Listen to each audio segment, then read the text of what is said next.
Hello बच्चों आज हम कक्षा 3 के लिए विषय हिंदी व्याकरण में मुहावरे करेंगे।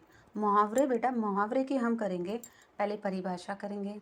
अब परिभाषा अच्छे से करना, पढ़ना और इसको सुनना, और परिभाषा करने के बाद हम उसके कुछ कि मुहावरे कौन कौन से होते हैं वो पढ़ेंगे।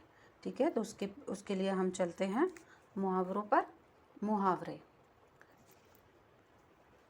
जब कुछ शब्द मिलकर सीधा अर्थ न देकर विशेष अर्थ दें तो उसे मुहावरा कहते हैं।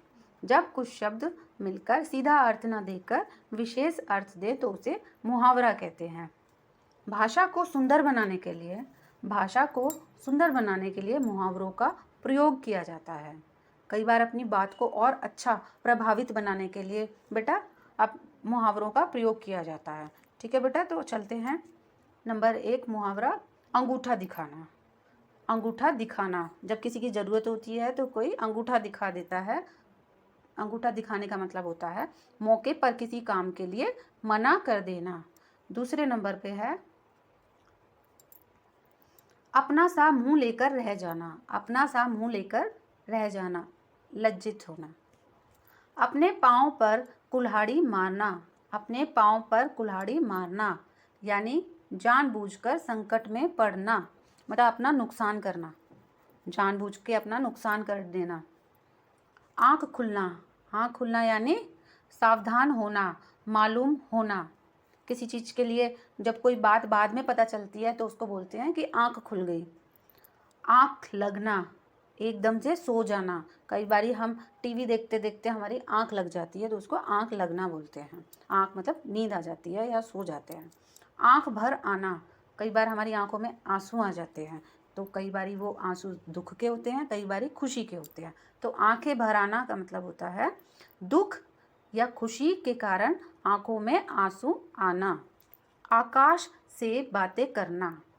आकाश से बातें करना यानी किसी चीज़ का बहुत ऊंचा होना। किसी चीज़ का बहुत ऊंचा होना। 8वां है बेटा आग बबूला होना। आग बबूला होना यानी बहुत गुस्सा होना, बहुत ज़्यादा गुस्सा होना। आशा बंधना। आशा बंधना यानी उम्मीद होना। कान पर जूं ना रेंगना। कान पर जूं ना रेंगना, जब कोई काम नहीं करता बच्चों तो उसको कई बार ऐसे बोल देते हैं कि इसके कान पर जूं नहीं रेंगती, यानी इसका मतलब ये नहीं हुआ कि उसके जूं हो रही है, इसका मतलब ये नहीं हुआ, मतलब इसका अर्थ होता है कि किसी बात का असर ना होना। इसका मतलब होता है कि उसको कितना भी कुछ बोल लो उसको कुछ फ़र्क नहीं पड़ता। किस्मत चमकना। किस्मत चमकना, भाग्य खुलना। किस्मत चमकना यानी भाग्य खुलना। 12 नंबर पे है चट कर जाना, सब समाप्त कर देना। सब समाप्त कर जाना यानी खा लेना। जैसे कई बार बहुत सारी चीज़ें खाने की होती है तो हम जल्दी जल्दी खा जाते हैं तो उसको क्या कहते हैं कि सारा चट कर गए। तो चट कर जाना यानी सारा खा जाना। चूक जाना। चूक जाना, भूल हो जाना या अवसर निकल जाना। भूल जाना यानी अवसर निकल जाना। चूक जाना यानी भूल हो जाना या अवसर निकल जाना, मौका निकल जाना। ठान लेना। निश्चय कर लेना। निश्चय कर लेना यानी ठान लेना क्या होता है कि किसी बात के लिए ऐसे बोलते हैं ना कि आज मैं ये आधे घंटे के अंदर ये वाला काम तो करके ही रहूँगा और ये मैं करके ही हटूँगा। तो इसका मतलब होता है कि हमने उस काम को करने का निश्चय कर लिया, हमने ठान लिया। पीठ थपथपाना।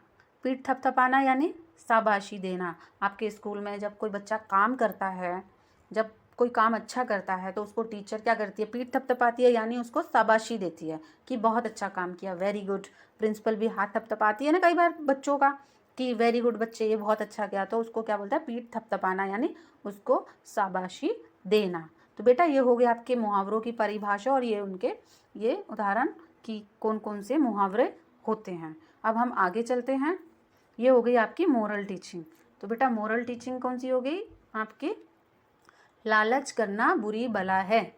लालच करना बुरी बला है। बेटा लालच कभी भी नहीं करना चाहिए, लालच का अंत बहुत बेकार होता है, इसलिए कभी भी हमें लालच नहीं करना चाहिए किसी चीज़ के लिए। ठीक है, तो ये बेटा आपको ये वाली लाइन आपको पता है ना, कहाँ, आपके काम करने से पहले सबसे ऊपर आपको ये वाली लाइन लिखनी है और एक कॉपी जो आपकी हमने लगवाई है अलग से राइटिंग के लिए, तो उसमें 10 बारी इसको लिखना है। लालच करना बुरी बला है।